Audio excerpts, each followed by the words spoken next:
உங்களுடைய தங்கம், வெள்ளி, வைர நகைகளை உடனே செல் பண்ணுமா? நம்பிக்கையான நிறுவனம் Max Gold. Call 04445454545. Max Gold, cash for gold. இன்னைக்கு 2வது முறையாக ஆளுநர் போய் விஜய் மறுபடியும் பார்த்துருக்காரு, ஒரு கடிதம் கொடுத்துருக்காரு.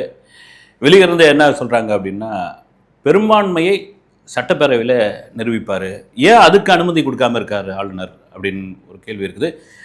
ஆளுநர் மறுபடியும் ஒரு பதிலை சொல்லிட்டார். பெரும்பான்மை அதாவது 35% இவங்க வாக்கு வாங்கியிருக்காங்க, 118 இடம் 118 சீட்டு அப்படின்ற கடிதத்தை கொடுத்துட்டா அவங்க பெரும்பான்மையை நிரூபிச்சுக்கிட்டோம், சட்டப்பேரவை நடத்திக்கிட்டோம் அப்படின்னு ஒரு விளக்கம் இருக்குது. இல்லைங்க, விஜய் சிஎம்ஏ ஆக முடியாது, ரொம்ப கஷ்டம், இது வழக்கமாக இதுக்கு என்னன்னா, விஜய் பற்றியான தகவல்கள் அப்படின்னு ஒன்று இருக்குல்ல, அது பாட்டுன்னு போய்கிட்டே இருக்குது.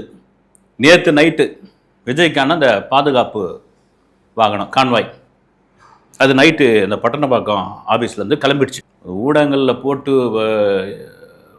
வைரலாக்கி சோஷியல் மீடியாவில் போட்டு ஒரே இரவில் அந்த கான்வாயெல்லாம் வாபஸ் பெறப்பட்டது, விஜய்கிட்ட இருந்து திரும்ப போயிடுச்சு. அது இந்த பாதுகாப்பு அலுவலகத்துக்கு எடுத்துமே நிறுத்திட்டாங்க, அதை இனிமேல்லாம் கொடுக்க முடியாது, விஜயோடைய நிலைமை என்ன ஆகும், கேள்விக்குறி தான், ஐயோ ஆச்சா போச்சா அப்படி இப்படின்னு நேற்று இது ஒரு பெரிய வைரலாகி நேஷனல் ஊடகங்கள் வரைக்கும் எடுத்து போட்டுக்கிட்டு இருக்காங்க. வேறு வழி கிடையாது, அந்த அளவுக்கு செய்தி பஞ்சம் விஜயை பற்றியான ஃபோக்கஸ். இப்போ காலையில் நிர்மல்குமார் ஒரு விளக்கம் கொடுத்துருக்காரு. விஜய் தாங்க அந்த வாகனத்தை ஏங்க நான் ஆர்பி சௌத்ரி அவர்களுக்கு இறுதி மரியாதை செலுத்த போகிறேன், வேற எங்கேயோ போகிறேன், நீங்கள் தொடர்ந்து வந்துகிட்டு இருந்தால் பொதுமக்களுக்கு ஒரு இடையூறாக இருக்கும், எனக்கு தேவைப்பட்டால் மட்டும் நீங்கள் பாதுகாப்புக்கு வாங்க, மற்றபடி போங்க, வேணாங்க நீங்கள் வர வேணாம் அப்படின்னு. இது நான் பெருமைக்காக சொல்ல, இது விஜயோட இயல்பான ஒரு குணம். ஒரு சினிமா நடிகராக இருக்கும்போதே பெரிய பந்தாலாம் பண்ணக்கூடிய ஆள் கிடையாது.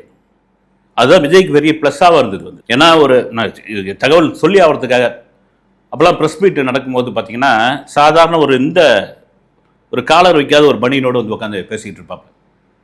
இதெல்லாம் ஒரு எளிமையோடைய உச்சம்தான்.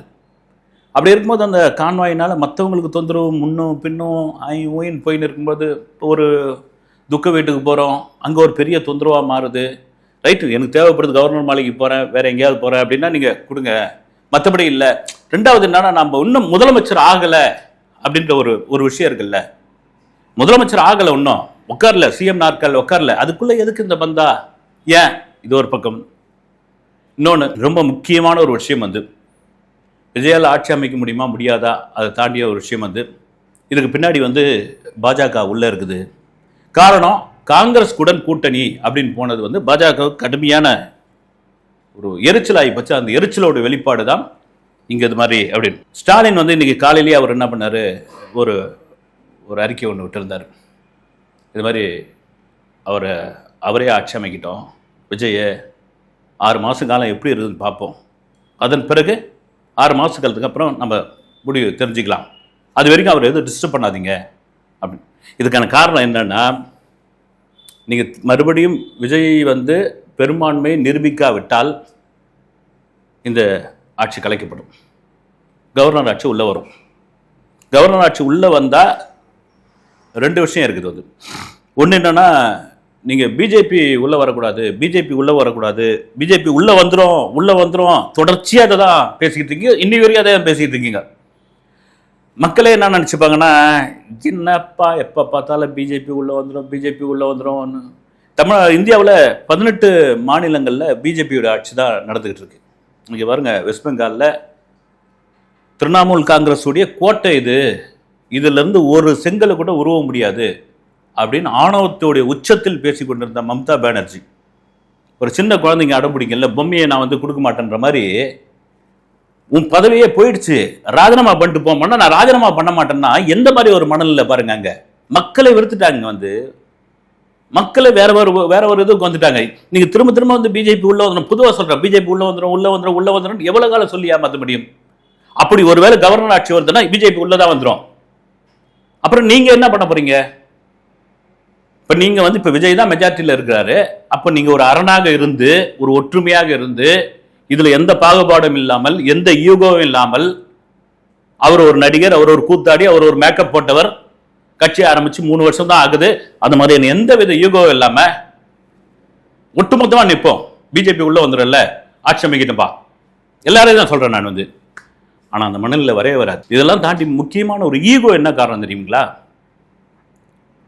நாம வந்து இந்த வரிசையில் உட்கார்ந்து இருந்தோம், எதிர் வரிசையில் நாம உட்காந்து சொல்லி ஆகணும்ல, மாண்புமிகு முதலமைச்சர் அவர்களே, மாண்புமிகு பேரவைத் தலைவர் அவர்களே, மாண்புமிகு முதலமைச்சர் அவர்களே, இந்த மாண்புமிகு முதலமைச்சர் அவர்களே அப்படின்ற ஒரு விஷயத்தை, அப்படின்ற ஒரு பேச்சை விஜயை பார்த்து சொல்லணுமா அப்படின்ற ஈகோ அவங்க வெளிக்காட்டலனாலும் உள்ளுக்குள்ள இருக்கிறது. சாதாரண மனிதனுக்கு ஈகோ இருக்கும் பொழுது பெரிய தலைங்கள்ல இவங்கெல்லாம் வந்து எத்தனை ஆட்சி அதிகாரத்தில் இருந்தவங்க இருக்கல்ல, சினிமாவில் வர மாதிரி தான். நேற்று வந்த ஒருத்தனை உட்கார வச்சுட்டு மாண்புமிகுன்னு நான் சொல்லணுமா அப்படின்ற ஒரு வெளிப்பாடு கண்டிப்பாக இருக்கும். அந்த ஈகோ இருக்கதா செய்யும். ஆனால் காலம் ஒன்றும் பண்ண முடியாது. மக்கள் தீர்ப்பு தானே இது. வந்து முக்கியமான ஒரு விஷயம், விஜய் ஏதோ சந்து பந்துக்குள்ளே பூந்து அல்லது வந்து சொல்கிறாங்கல்ல இந்த மிஷினு, அது எனக்கு ரொம்ப பெரிய ஆச்சரியமாக இருக்குதுங்க. வந்து எனக்கு இது எப்படி டிசைன் பண்ணுறாங்கன்னே தெரியல. முதல்ல வந்து அவர் வந்து ஒரு நடிகர், அவர் கட்சி வந்து ஒன்றுமே செல்லுபடி ஆகாதுன்னு நீங்கள், அப்புறம் யாரோ கொடுக்குற டைலாக் பேசுகிறாரு நீங்கள், அப்புறம் 234 தொகுதியில் 14 இடங்களுக்கு தான் போய் பேசியிருக்காருன்றீங்க, அப்புறம் வந்து ஒன்றுமே வராதுங்க, தேர்தலுக்கு முன்னே டெபாசிட் எடுக்க போகிறாரு விஜய, பெரம்பூர்லேயும் கிழக்கு திருச்சிலையும் வந்து திருச்சி கிழக்குலையும் வந்து தூக்க போகிறாரு எப்படின்னு சொல்லியிருந்தப்போ 100க்கும் மேற்பட்ட அந்த இடங்கள் வந்த பிறகு இப்போ என்ன ஆகிப்போச்சு, ஓட்டு மிஷினில் குளறுபடி பண்ணிட்டாங்க. அதுக்கு காரணம் பிஜேபி தான். நான் திரும்ப சொல்கிறேன், இப்படி சுற்றின்னு போய் இப்படி வந்து மூக்க தொடுறதுக்கு நேராக மூக்க தொட்டு போயிடலாமே. சொல்கிறதுக்கான காரணம்னா, இவ்வளோ சிரமப்பட்டு பிஜேபி ஓட்டு மிஷினை மாற்றி விஜயை ஜெயிக்க வைக்க வேண்டிய அவசியம் என்ன? அப்படி ஜெயிக்க வச்சிருந்தா இன்னைக்கு கிட்டத்தட்ட 200 சீட்டு அடிச்சிருக்கலாமே. சரி, அவரை ஜெயிக்க வைக்கிறதுக்கு என்டிஏ கூட்டணி ஜெயிச்சு வச்சுட்டு போயிருக்கலாமே. இன்னைக்கு அவங்க ஆட்சி அதிகாரத்தில் உட்காந்துருப்பாங்களே. அதிமுக பிஜேபி சரிபாதியா வந்து நின்று இருப்பாங்களே. இன்னைக்கே தொங்கு சட்டசபை வந்து நிக்குது. என்னன்னா, ஏதாவது ஒரு காரணம் சொல்லிக்கிட்டே இருக்கணும்னு நேத்துல இருந்து ஊடகங்கள்ல என்னன்னா, டிஎம்கேவும் ஏடிஎம்கேவும் ஒன்று சேரப்படுறாங்க. விஜய் எப்படியாவது இந்த ஆட்சி கட்டில உட்கார வைக்க கூடாது. அது எந்த புண்ணியமா சோசியல் மீடியாவில் கிளப்பி விட்டதுன்னு தெரியல. வந்து இதை இமீடியட்டாக எடுத்து தேசிய ஊடகங்களில் பெரிய அளவில் பேச ஆரம்பித்தாங்க. அதை பார்த்தீங்கன்னா நம்ம தமிழ் ஊடகங்களில் அதை தாண்டி விவாதம் வேற, இமீடியட்டா வேற வழி கிடையாது. போடு டிபேட்டை போடு பேசு பேசு பேசு. ஏங்க கொஞ்சமாவது அதில் லாஜிக் இருக்குதா? அது மக்கள் ஏற்றுப்பாங்களா? ஏன்னா காலகாலமாக இருக்கிற ஒரு விஷயம்தான். வந்து திமுக பிடிக்கலாம் அதிமுக ஓட்டு போடுவாங்க, அதிமுக பிடிக்கலாம் திமுக ஓட்டு போடுவாங்க. தமிழக வரலாற்றில் 1967க்கு பிறகு ஒரு பெரிய மாற்றம் வந்திருக்கிறது. 2 திராவிட கட்சிகளை தாண்டி புதிதாக ஒரு கட்சி, ஒரு நடிகருடைய கட்சி, 3 வருடங்களோட முழுமையாக ஆகாத ஒரு கட்சி அது பெருவாரியா வந்திருக்குன்னா, அப்ப மக்கள் ஒரு மாற்றத்தை விரும்பி இருக்கிறார்கள். அப்ப வந்து அதிகப்படியான அந்த சீட் இருக்கிற 108 சீட் இருக்கிற அந்த கட்சிக்கு தான் நீங்க வந்து ஆளுநர் வந்து கடிதம் கொடுக்கணும். நீங்க பெரும்பான்மையை நிரூபிக்கணும். முதல்ல நீங்க வந்து முதல்வர் பதவி ஏத்துக்குங்க. சட்டப்பேரவையில் போய் நீங்க வந்து பெரும்பான்மை நிரூபிங்கன்னு சொல்லணும். ஆனா இந்த முதல்வர் பதவியை ஏத்துக்கிறதுக்கே இப்போ வரைக்கும் அந்த வீடியோ பேசுற வரைக்கும் ஒரு அழைப்பு வரல. வந்து என்ன காரணம்னா, அதான் இவங்க யாருமே எதிர்பார்க்கலங்க. இப்ப நான் பேசுற கூட நான் கூட எதிர்பார்க்கல. உண்மையா சொல்லணும்னா உண்மை அதுதான். அதிகபட்சமா விஜய் ஒரு 40-45 சீட் வருவாப்ல. விஜய் தான் இங்க வந்து ஒரு தொங்கு சட்டசபை ஏற்பட்டுச்சுன்னா விஜயோட தயவு தான் தேவை அப்படின்ற ஒரு நிலைமை இருக்குன்னு பார்த்தா, 108 சீட்டு வந்து யாருமே எதிர்பார்க்கல. சில பேர்லாம் வந்து வாஷ் அவுட்லாம் முடிவு பண்ணாங்க.